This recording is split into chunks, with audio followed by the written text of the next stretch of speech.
Hey everybody, welcome back to the channel. Mike here. In today's video, I am back out in the garage, and you'll notice that this isn't a Scout. Yeah, and it's also not Barney either. Melly and I used a extremely low mile, had like 63 miles on it.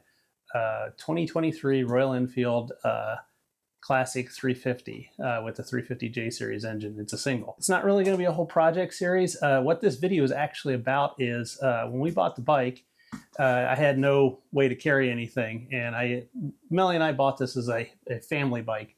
My brother-in-law is learning how to ride, and he has a 1969 SL Honda 90 that has parts made out of unobtainium. And it's difficult for him to ride and learn on a bike that is very difficult to repair and get parts. So Melly and I bought this for all of us, all three of us, basically. You know, her brother, myself, and her. So we just kind of put around on it. It's fun. You know, the best thing about a small bike like this is you can park it on the sidewalk in front of a store to go run an errand, and nobody really says anything about it because it's so small. You know, it's unobtrusive. It's just there, and you know, it's a cool bike. People are going to ask you questions about the little Classic 350. I had purchased what I thought to be factory Royal Enfield saddlebags with little mounts on them. You know, these things. They were actually knockoffs, and I didn't know that because the seller on eBay listed Royal Enfield part numbers, and they weren't Royal Enfield. Now, they're not terrible, and they were very inexpensive, but the brackets are pretty crappy quality.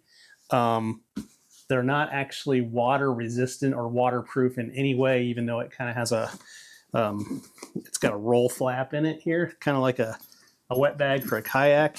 So if I open this dude up here, it has this liner here, but it's only the top portion of the bag. It doesn't go down into the inside of the saddlebag, and so the only water resistant part of it is the very tippy top. So it's not a very good bag. It's a knockoff of one that Royal Enfield doesn't really sell in North America. Even the Royal Enfield logo is a bit small, and it's like a crappy silk screen, but it's good enough to haul some crap around in. But I actually want to have this so that we can take like a weekend trip somewhere. You know, there's a lot of places you could ride in Michigan within a few hours. Recently, I noticed that Viking Bags made quick release bags for the Classic. And here they are. It's a almost identical size to the one that's on there.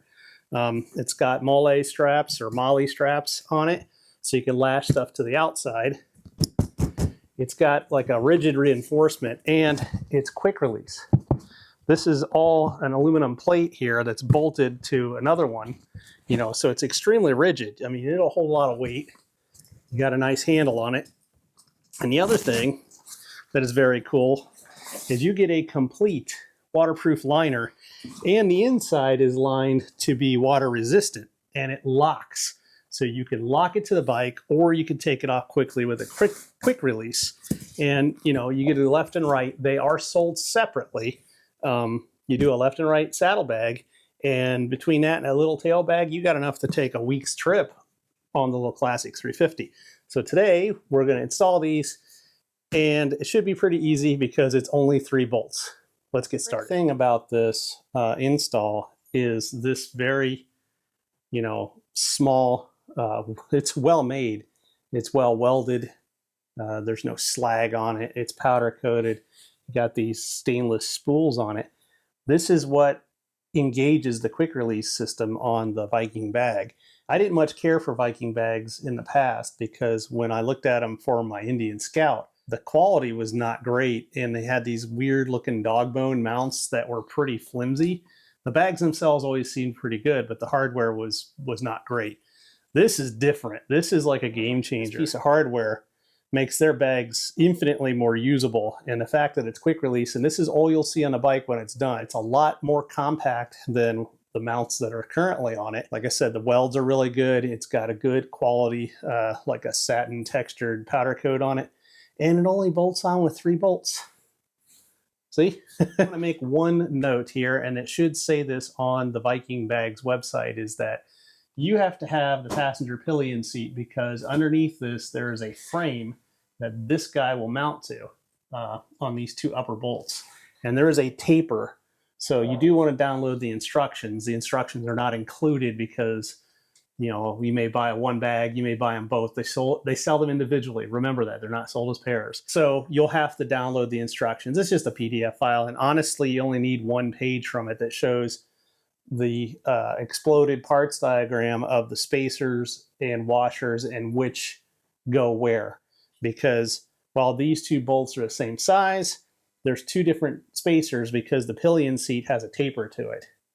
So you have to be mindful of which spacer you're using, because the taper will affect how this this plate, you know, mounts to the back of the bike. And you'll see that during the install. Now, while these aren't the greatest bags, and I've actually had to repair one, they still work. You know, if you just need something to haul some gear around or run an errand, they're perfectly fine. And I think all in with shipping from India, I think I had like 160 bucks into these. Now, I'm probably not going to show all the gory details of removing these bags because I'm not really doing a video on installation of knockoff Royal Enfield bags. But I do know if you do end up buying these, like I said, they're still perfectly usable. I just wouldn't take them on long trips. Make sure you zip tie them to the bike. The attachment system kind of sucks, just like the bags. Frames are okay. You could probably do like a leather throw over if you wanted to just use the frames and use the frames on some other kind of bike. If you do want the best version of this style bag, other than the Viking bag, Hitchcock's out of the UK sells them. They're always kind of in and out of stock because they're popular.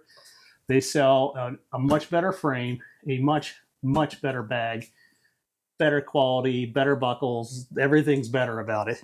Don't buy the knockoffs. Either get the Hitchcock's one, or if you can find it, get the original OEM bag. Or do what I did, buy a Viking bag. Now that I got the old saddlebags off of here, pretty much the install is about as simple as it can be, other than just keeping track of which bolts go where. There are 3 different size bolts and like 4 different size spacers. So you need that like 1-page diagram for Viking bags to make sure you know which one goes where. So all you gotta do is take this little plastic cover off that's in front of the shock bolt. And then again, you need to have the pillion mount. There's a subframe underneath the pillion seat. And this Viking bag mount relies on these 2 bolts that your pillion seat's mounted to. So you just swap them out with longer bolts and spacers. Then you put some spacers here, and a bracket mounts right to the side. A trusty Swiss Army knife here. We'll gently pry up this little plug. Hold on to this guy in case I decide to run my bike without the saddlebag one day. And we'll still have it. There we go.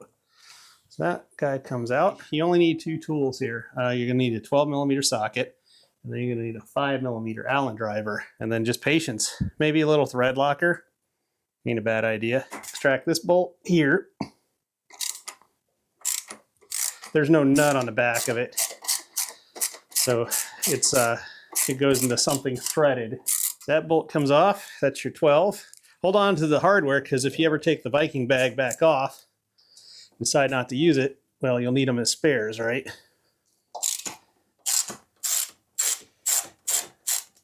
And the 5mm Allen driver. You need to take off either the grab rail, or in my case, I got the little luggage rack here. Alrighty. This guy out here. That's it. Now then, I grab my hardware here. With the spacers, you get 2 of these spacers. The small one goes in first, or the thin one.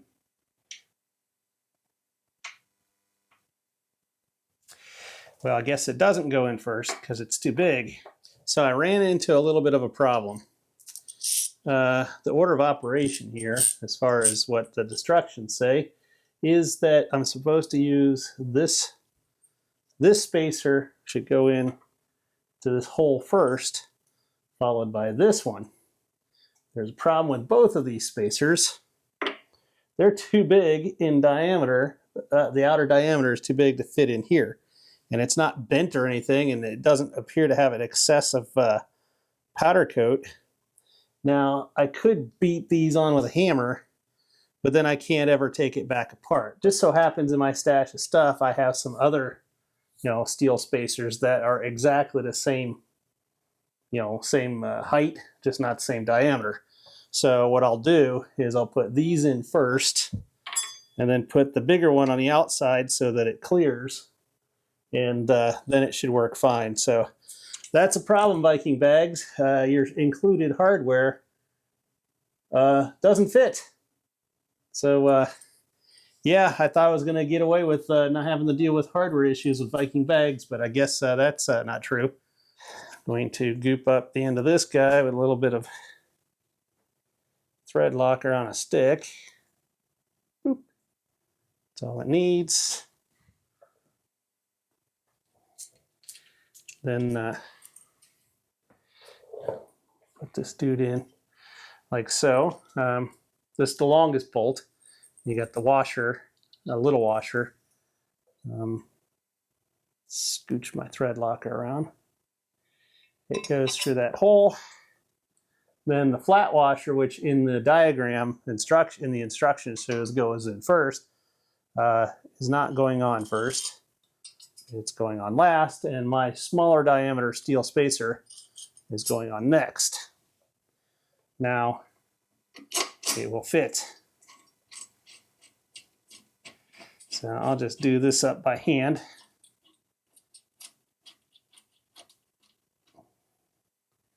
Just kind of let it dangle there for a sec while I grab the other screws. You'll be okay. Stay put. Both of these bolts are the same size, so it's just the spacers. And this is a little bit different situation. These spacers, we should be good to go on these. Thicker of the two spacers there goes towards the front to compensate for that taper. This looks like it's going to be fun.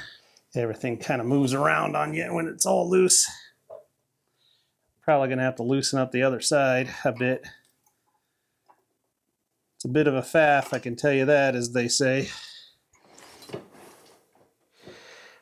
Alrighty. Let's see if I can use this Allen driver here to help use the force and feel where the underframe is at. That one started.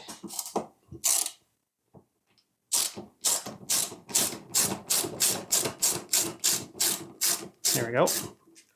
That one started too.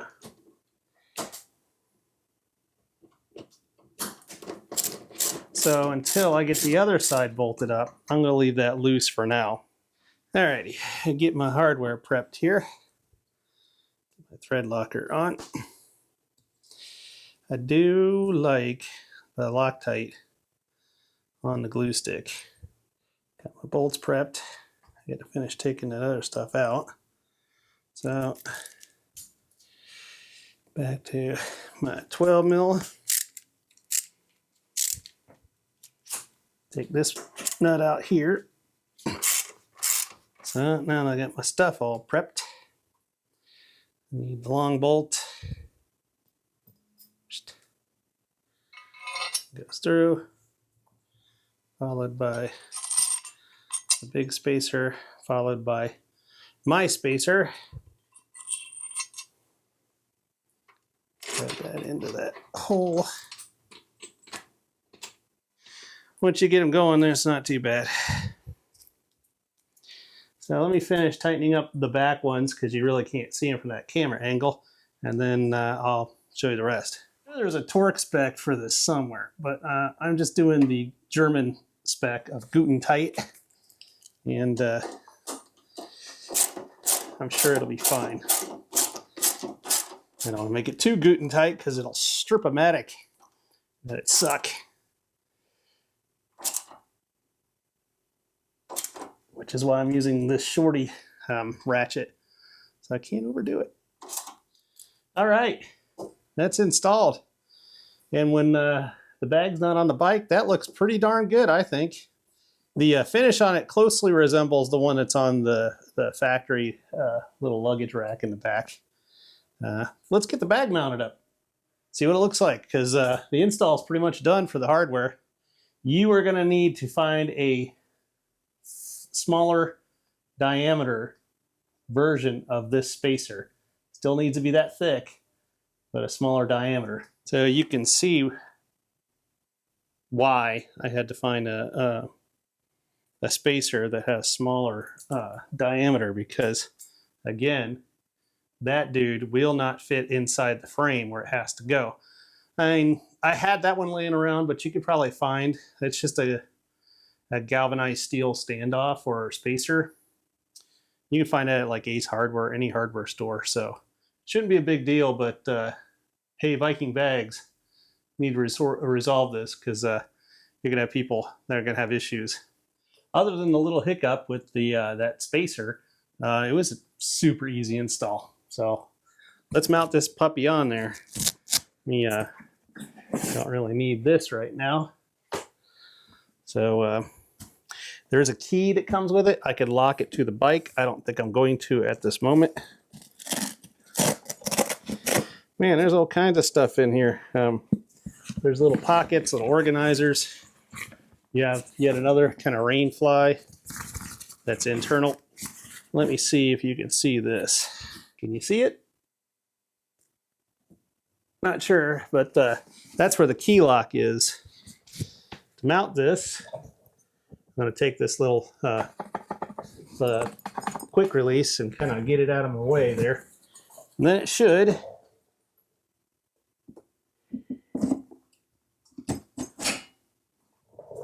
that's it. It's on. I'm going to give them a pass on that spacer. I'll send them an email and let them know what's going on with that. And that way they can resolve that so that, you know, other customers don't have that same issue that I did.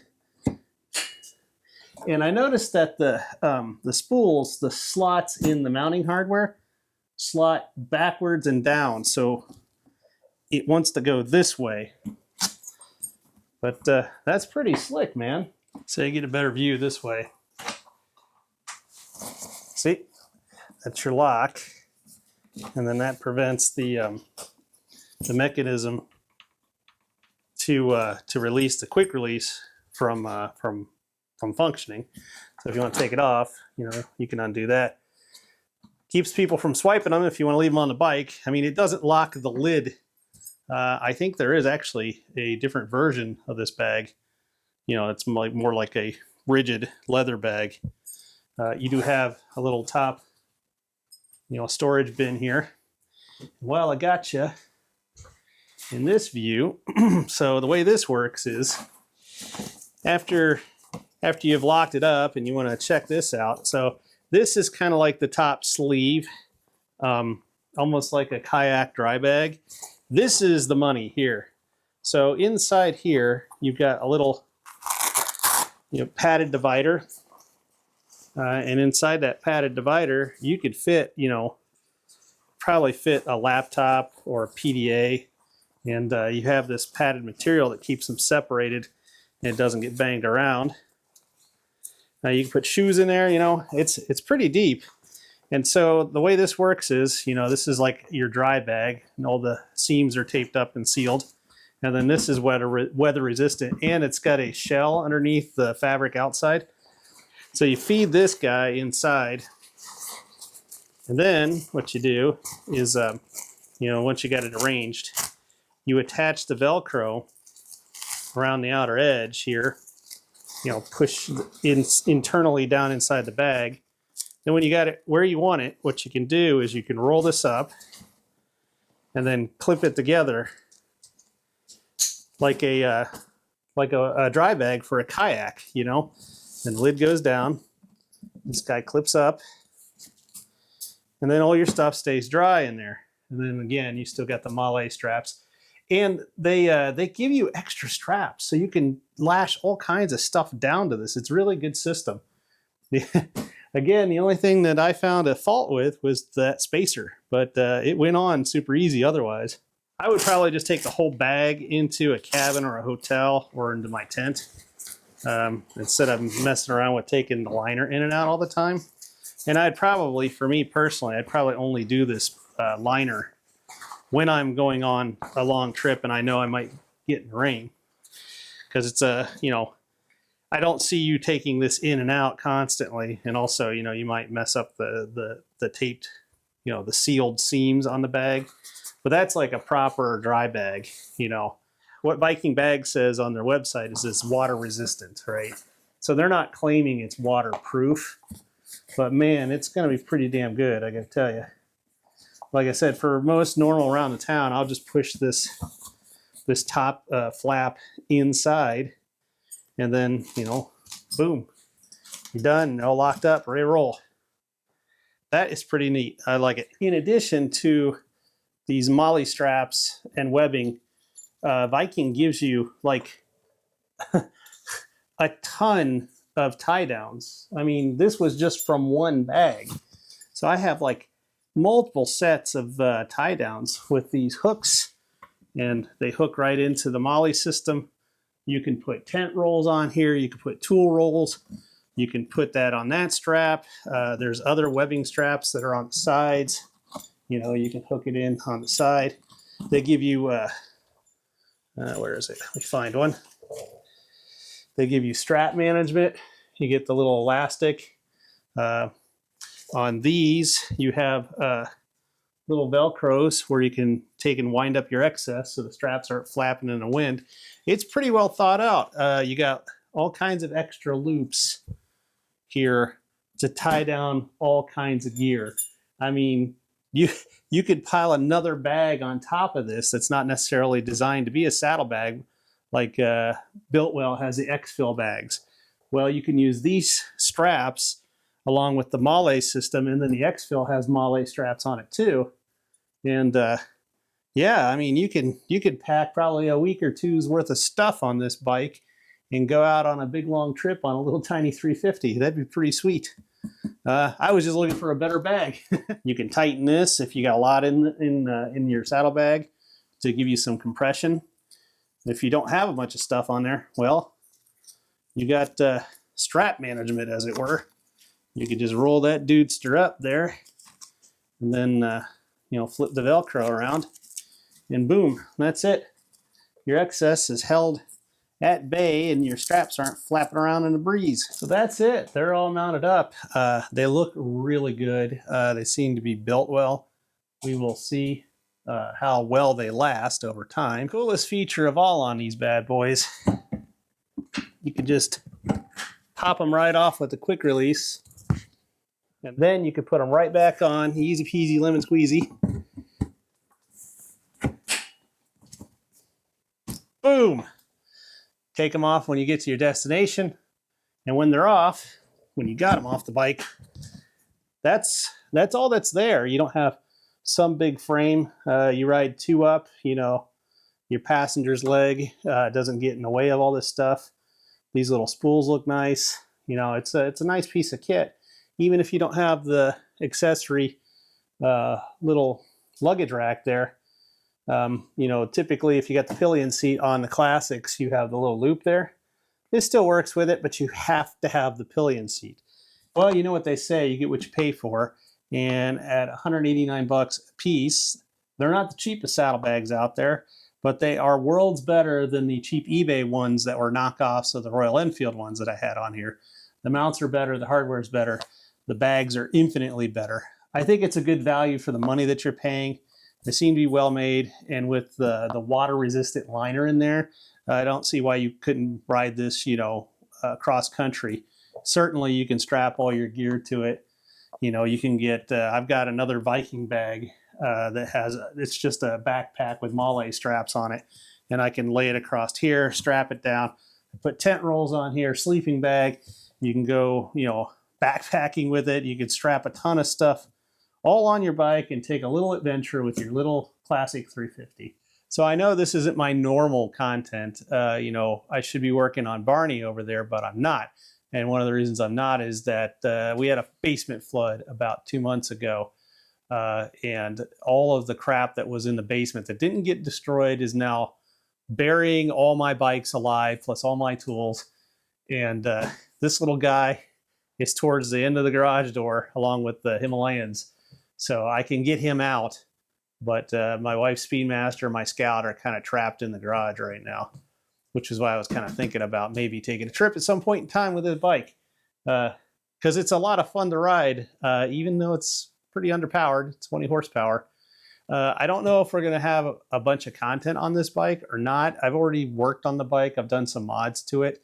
I'm probably going to install a cam. I've already done a cat delete intake, fuel X, fuel enricher, and the bike runs a lot better. I even added the Royal Enfield tripper with the intention on taking some trips. Yeah, I don't know if we'll see more content on the Royal Enfield Classic 350 in the bronze and chrome here. Melly and I have officially dubbed this bike Hazel. Maybe there's another Hazel video in the future, maybe not, I don't know. But I need to put something out there because YouTube gave me a nasty gram. They sent me a letter, an email saying if I didn't post anything in 30 days, they were going to yank my monetization from my channel. Yeah, it's been a while since I posted something up. So hopefully this video finds you all well and you found it at least a little interesting and not too boring. So thank you for watching the video. I appreciate it. If you do me a favor, click the like button, subscribe, hit the bell notification so you know if and when I put out another video. I am contemplating doing some video podcasts. More to come in the future on that because, again, like I was saying, YouTube gave me the little nasty email letting me know, hey, Mike, you need to put some content out so that your fans or your subscribers know what the hell's going on. Well, you know, my bad, I didn't do that. And I worked too hard before my almost 5,000 subscribers. I'm almost there over all these years to ignore everybody and not put something out. But, you know, I just do this for fun. I'm not looking to make a career out of it or anything like that. And, you know, I'm not professional motorcycle renter here. I just like to go out in the garage and hang out and have fun. And speaking of fun, that bike is a blast. I might do a review on it once it's all modded out and, you know, I've got all the tweaks because I can't stop tinkering on motorcycles apparently.